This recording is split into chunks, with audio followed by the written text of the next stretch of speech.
नमस्कार, मैं हूं आपके साथ नम्रता शर्मा। क्या अरविंद केजरीवाल ने मनीष सिसोदिया के पैर पकड़ लिए?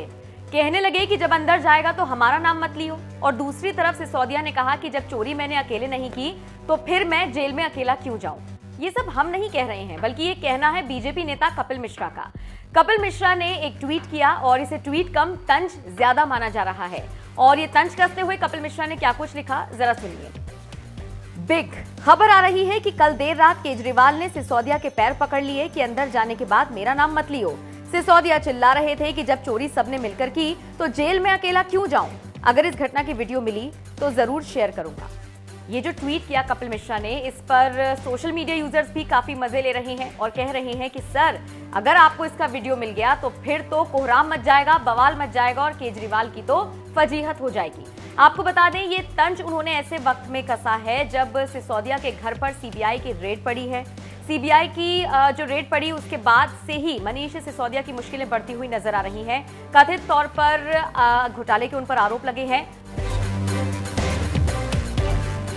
हालांकि वो अलग बात है कि आम आदमी पार्टी के बड़े से बड़े नेता आगे आकर मनीष सिसोदिया का बचाव कर रहे हैं। खुद केजरीवाल ने कहा कि चूंकि न्यूयॉर्क टाइम्स में सिसोदिया के काम की तारीफ हुई है, उनको सबसे अच्छा शिक्षा मंत्री बताया गया है, तो ऐसे में प्रधानमंत्री मोदी हो या फिर पूरी बीजेपी ये बौखलाई हुई है और इसीलिए सीबीआई से रेड करवा दी। दूसरी तरफ बीजेपी नेता भी आगे आकर पूरी अरविंद केजरीवाल और उनकी पार्टी को घेर रही हैं। देखा जाए तो इस बहाने आम आदमी पार्टी और बीजेपी आमने सामने खड़ी है।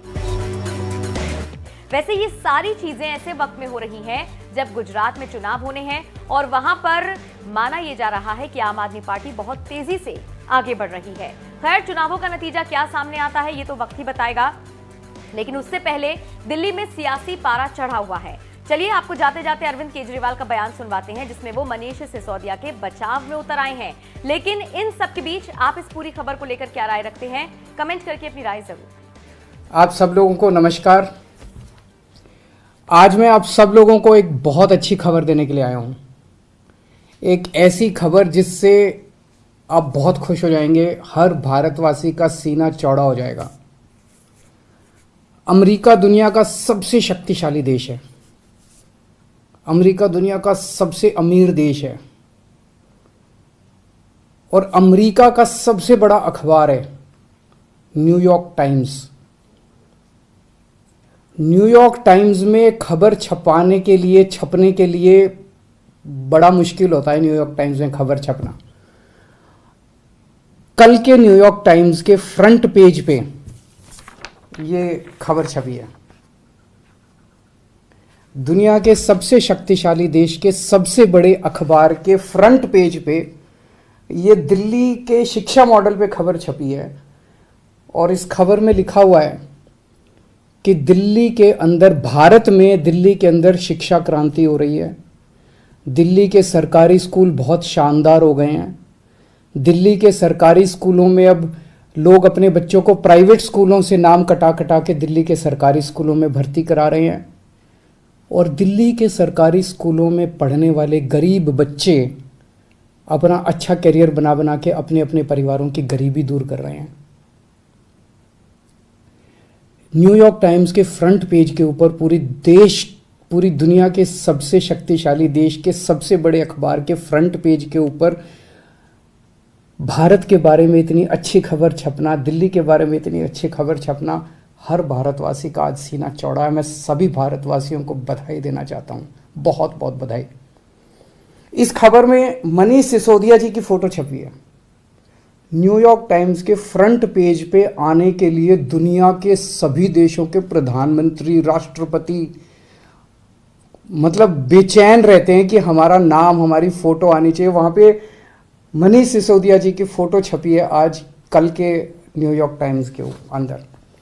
इस खबर का मतलब यह है कि मनीष सिसोदिया को भारत, दिल्ली का नहीं, देश का नहीं, दुनिया का सबसे अच्छा शिक्षा मंत्री घोषित किया गया। एक तरह से मनीष सिसोदिया जी दुनिया के सबसे अच्छे शिक्षा मंत्री हैं।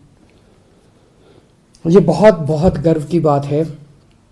न जाने कितने सालों के बाद, मुझे तो पुराना कोई याद नहीं आ रहा कि न्यूयॉर्क टाइम्स के फ्रंट पेज के ऊपर भारत के बारे में कोई इतनी बड़ी पॉजिटिव स्टोरी छपी हो। कुछ नेगेटिव स्टोरीज तो देखी है मैंने, साल 2 साल पहले छपा था कि कोरोना में सबसे ज़्यादा मौतें हो गई भारत में, और कई सारी देखी, लेकिन पॉजिटिव इतनी बड़ी स्टोरी बड़ी बात है। परसों ही आपको याद होगा, परसों ही हम लोगों ने ऐलान किया था कि हमें भारत को दुनिया का नंबर 1 देश बनाना है, 130 करोड़ लोगों को जोड़ना है, 130 करोड़ लोगों का अलायंस बनाना है। अब भारत रुकेगा नहीं, अब भारत थमेगा नहीं, हम सब लोगों को मिलकर भारत को दुनिया का नंबर 1 देश बनाना है। परसों ही हम लोगों ने ऐलान किया था और कल ये खबर छप गई।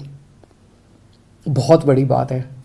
एक तरह से कुदरत हमारा साथ दे रही है, भगवान हमारा साथ दे रहा है।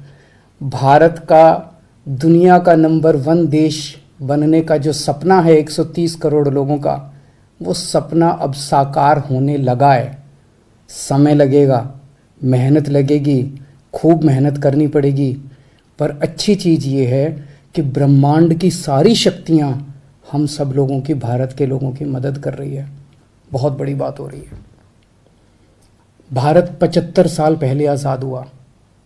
लोग पूछ रहे हैं कि इन 75 सालों में कई छोटे छोटे देश हमारे बाद आज़ाद हुए, वो हमसे आगे बढ़ गए, दूसरे देश हमसे आगे बढ़ गए, भारत पीछे क्यों रह गया? जबकि भारत के लोग इतने इंटेलिजेंट हैं, भारत पीछे क्यों रह गया? पूरे भारत के लोग जानना चाहते हैं, भारत के लोग पूछ रहे हैं। अगर हम लोगों ने इन्हीं पार्टियों और इन्हीं नेताओं के भरोसे देश को छोड़ दिया तो अगले 75 साल भी देश आगे नहीं बढ़ेगा। अगले 75 साल भी यूं ही बीत जाएंगे, भारत पीछे रह जाएगा। 130 करोड़ लोगों को साथ आना पड़ेगा। अड़चनें भी बहुत आएंगी, आसान काम नहीं है। बहुत तंग करेंगे, बहुत अड़चनें आएंगी, बहुत तरह की दुविधा पैदा करेंगे। आज मनीष सिसोदिया को दुनिया का सबसे अच्छा शिक्षा मंत्री घोषित किया गया, लेकिन उसके घर सीबीआई पहुंच के रेड मारने के लिए। तो अड़चनें बहुत आएंगी। पिछले 7 साल में भी कोई आसान काम नहीं था न्यूयॉर्क टाइम्स के फ्रंट पेज पे आना और दिल्ली के अंदर शिक्षा क्रांति करना। पिछले 7 साल में भी मनीष जी के ऊपर न जाने कितनी बार रेड हुई है। ये पहली रेड नहीं है, पहले भी कई बार रेड कर चुके, कई झूठे केस कर चुके मनीष जी के ऊपर, मेरे ऊपर कई बार रेड कर चुके, सतिंदर जैन पे, कैलाश गहलोत पे, हमारे कितने लोगों पे ये लोग रेड कर चुके, कुछ नहीं मिला, अभी भी कुछ नहीं मिलेगा। तो सीबीआई अपना काम कर रही है, उसे घबराने की जरूरत नहीं है। सीबीआई को हम अपना काम करने दें। उनको ऊपर से आदेश हैं कि भाई इनको तंग करना है, ऊपर से आदेश हैं, अड़चनें अड़ाओ। अड़चनें आएंगी, काम नहीं रुकेगा। अड़चनों से काम किसी भी हालत में रुकने देना नहीं है। अब एक ही अपना मकसद है, इनके भरोसे अगर देश छोड़ दिया तो ये लोग भारत को कभी आगे नहीं आने देंगे, हमेशा टांग खींचेंगे। अब 130 करोड़ लोगों को मिलके भारत को आगे ले जाना है।